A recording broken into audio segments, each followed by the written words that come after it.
बहू के प्रेगनेंसी में ही सास को अपने ज़माने के सारे दुख और तकलीफ क्यों याद आता है। मम्मी जी, घी खत्म हो गया है, रोटियों पर लगाने के लिए घी दे दो। मधु छोटी सी डिब्बी अपनी सासू माँ के सामने करते हुए बोली, क्या घी खत्म हो गया?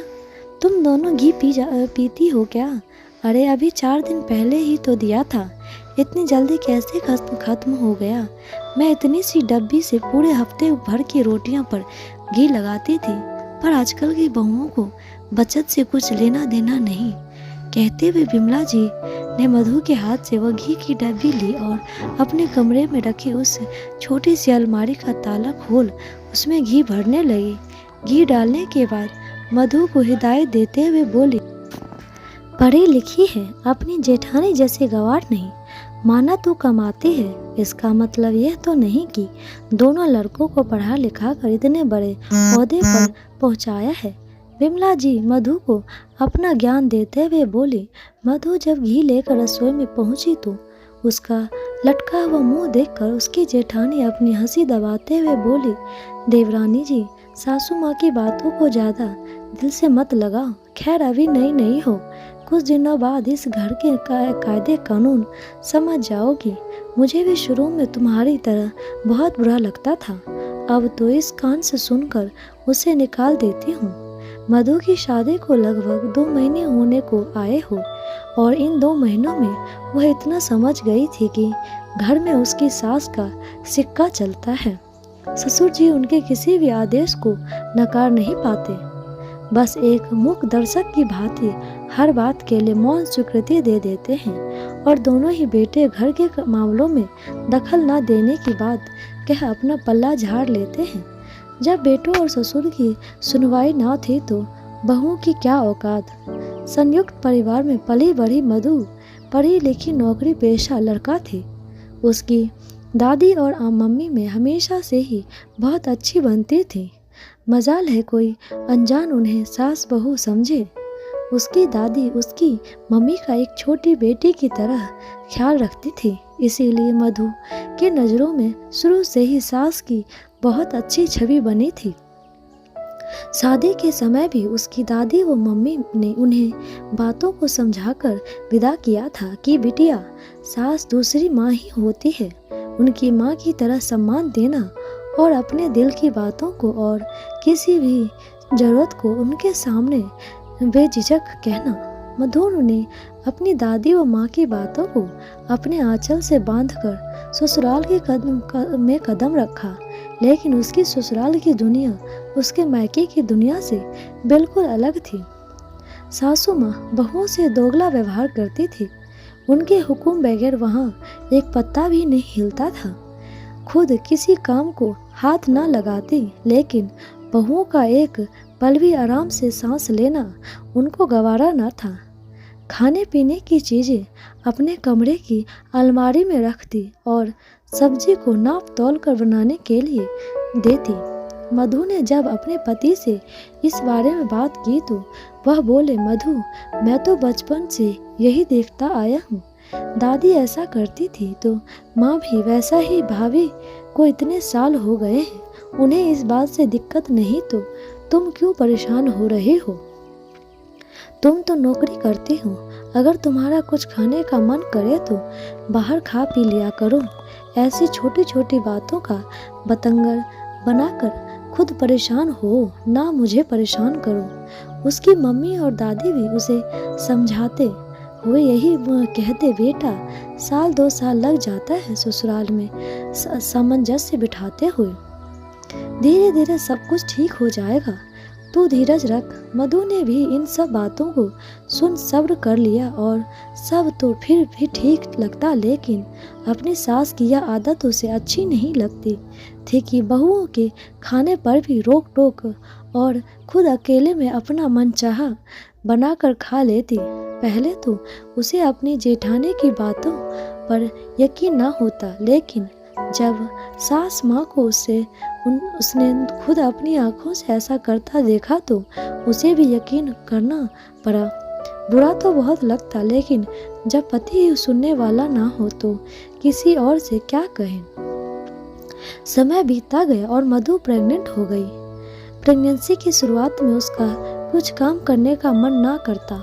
रसोई में खाना बनाते हुए उसे कुछ चीज़ों से महक आती और जल्दी और उल्टी होकर लग जाती। इस पर भी सास ताने देती कि काम ना करने के 100 बहाने। अरे हमने भी बच्चे जने हैं, लेकिन हम इतने नाटक ना करते थे। आम बतवाते हैं ये काम करती रहोगी तो डिलीवरी आसानी से हो जाएगी, वरना पेट कटवाना फिर यह बातें सुन के साथ साथ उसके पति को भी अच्छी नहीं लगती है, लेकिन दोनों ही बातें आगे न आगे बढ़कर इसीलिए चुप्पी साथ जाते। संडे का दिन था। आज ना जाने क्यों मधु का मन आटे का हलवा खाने का कर रहा था। उसने अपने पति को कहा तो वह हंसते हुए बोले, मैंने तो सुना था इस समय औरतों का खट्टा खाने का मन करता है और मीठा खाने की बात कर रही हो। तुम अब कर रहा है तो कर रहा है, इसमें मैं क्या बताऊं। मधु मुंह बनाते हुए बोली, ठीक है यार, मैं तो बस मजाक कर रहा था, जाओ बना लो। मुझे भी बहुत दिन हो गए हैं, दिन क्या साल हो गए हैं आटे का हलवा खाए। मुझे तो आटे का हलवा बनाना नहीं आता। मधु मुंह लटकाते हुए बोली, भाभी बहुत अच्छा आटे का हलवा बनाती है, उनसे बनवा लो, मना नहीं करेगी। बहना, हलवा तो मैं बना दूंगी, लेकिन उसके लिए घी तुम्हें सासू माँ से मांगना होगा और उनका तो तुम्हें पता ही हो है ना। जेठानी उसे समझाते हुए बोली, इस समय मम्मी मना नहीं करेगी, मुझे तो नहीं लगता। तुम्हें ऐसा नहीं लगता तो एक बार अपने मन की कहकर देख लो। मधु ने जैसे ही सासू माँ से अपने मन की बात कही, वो सुनते ही बिफर गई। क्या छोटी बहू, वैसे तो तुमसे काम नहीं हो रहा है, खाना बनाते ही उल्टी आती है, फिर हलवा खाने का मन कैसे कर गया। उससे उल्टी नहीं आएगी, सब समझती हूँ मैं आजकल की लड़कियों को के चोचले। हमने भी बच्चे पैदा किए हैं, पर ऐसा चटोरापन कभी नहीं किया है। सब जैसे खाते हैं वैसे ही खाया।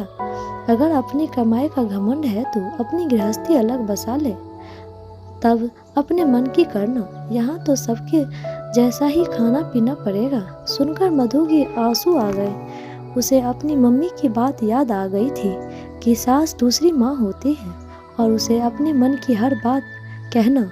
क्या माँ ऐसी होती है? वह जैसे ही मुड़ी, सामने उसका पति खड़ा था। माँ की तेज आवाज़ सुनकर आ गया था। क्या तू अपनी पत्नी की पैरवी करने आया है यहाँ? अपनी माँ का यह सवाल सुन उसे कोई जवाब देते न बना और चुपचाप अपने कमरे में चला गया। लेकिन आज उसे अपनी माँ का व्यवहार वाकई ही बुरा लगा। उसे खुद पर भी गुस्सा आया। क्यों नहीं उसने कह दिया कि माँ आप गलत हो? क्या बहुओं के खाने पीने पर भी इतनी बंदिशें लगाना सही है? लेकिन अब सोचने से क्या फ़ायदा, जब कहना था तब तो कहा नहीं। इन बातों को अभी 2-4 दिन हुए ही थे कि ऑफिस में मधु की तबीयत अचानक खराब हो गई है। उसने अपने पति को फ़ोन किया तो वह उसे लेकर डॉक्टर के पास गया था। डॉक्टर ने वजह बीपी बताते हुए उसे आराम करने के लिए कह दिया। मधु इतनी जल्दी घर नहीं जाना चाहती थी, क्योंकि उसकी जेठानी 1 हफ्ते के लिए अपने मायके गई थी। उसके घर जाते ही पता था सासू माँ आराम तो क्या करने देगी, उल्टे अपनी तबीयत सही ना होने का बहाना कर कामों में लगा देगी। लेकिन पति के इस आश्वासन से कि वह भी छुट्टी ले लेंगे, उसे कुछ तसल्ली मिली। उधर आज मौसम बड़ा सुहाना था, तो सबसे पहले मधु की सास का हलवा खाने का बड़ा मन कर रहा था। आज उसे मौका मिल गया था। दोनों बहुएं ही घर पर नहीं थी और पति देव भी काम से बाहर थे। मौके का फायदा उठाकर वह अपना मनपसंद आटे का हलवा बनाने लगी कि तभी जोर जोर से दरवाज़ा खटखटाने की आवाज़ से उनका मन बैठ गया। दरवाज़ा खोलते ही सामने मधु और बेटे दो को देखकर उनका चेहरा सफ़ेद पड़ गया। सारे घर में हलवे की खुशबू फैल गई थी।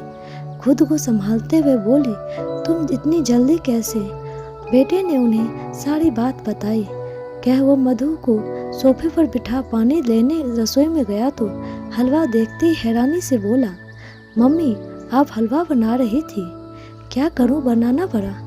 आज मेरी बीवी खाने में इतनी मिर्ची डाल तेरी बीवी इतनी खाने में मिर्ची डाल दी थी कि खाते ही पूरे शरीर में आग लग गई। पता नहीं जानबूझकर करके गई थी कि बुढ़िया दुखी हो, बस उस जलन को दूर करने के लिए हलवा बनाने बैठी थी। वरना मुझे तो पता है तेरी माँ जैसा सब खाते हैं वैसा ही खाते हैं, अलग से कोई चटोरापन नहीं करती बहू की तरह।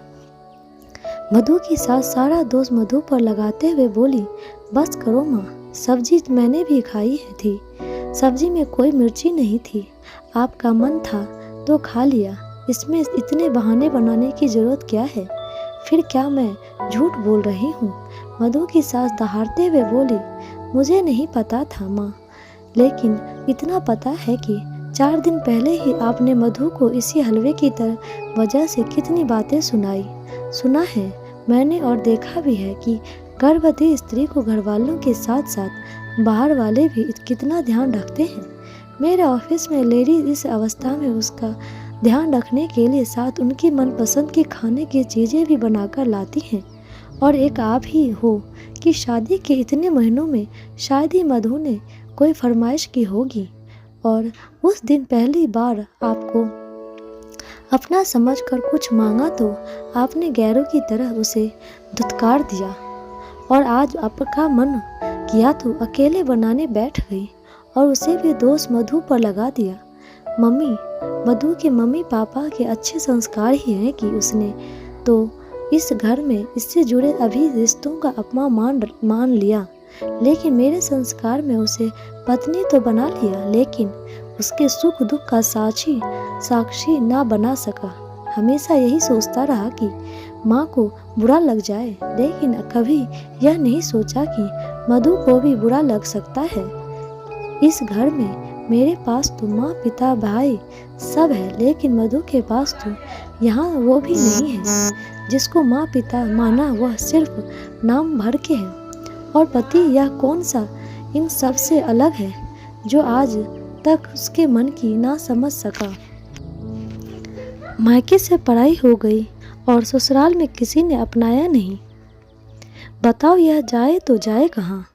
लेकिन आज मुझे अपनी गलती का एहसास हो गया माँ। आज से मैं बेटे के साथ साथ अपना पत्नी धर्म भी निभाऊंगा, और आशा करता हूँ कि आप भी बहुओं को कम से कम घर के सदस्य का दर्जा तो जरूर दे। इसी में इस घर और हम सबकी भलाई है। अगर ऐसा नहीं हुआ तो माँ इस घर की नींव को दरकते देर नहीं लगेगी। आज पहली बार मधु की सास ने बेटे को विद्रोह रूप में देखा था। शायद वो समझ गई थी कि अगर वह अभी ना संभली तो वह बहुओं की तो कभी बन ना सकी, और बेटों की नज़रों में कमाई इज्जत भी ज़्यादा दिन नहीं टिक पाएगी। दोस्तों, क्या आप मधु के पति की बातों से सहमत हैं? अगर हैं तो कमेंट कर जरूर बताएं। लाइक शेयर सब्सक्राइब जरूर करें। धन्यवाद।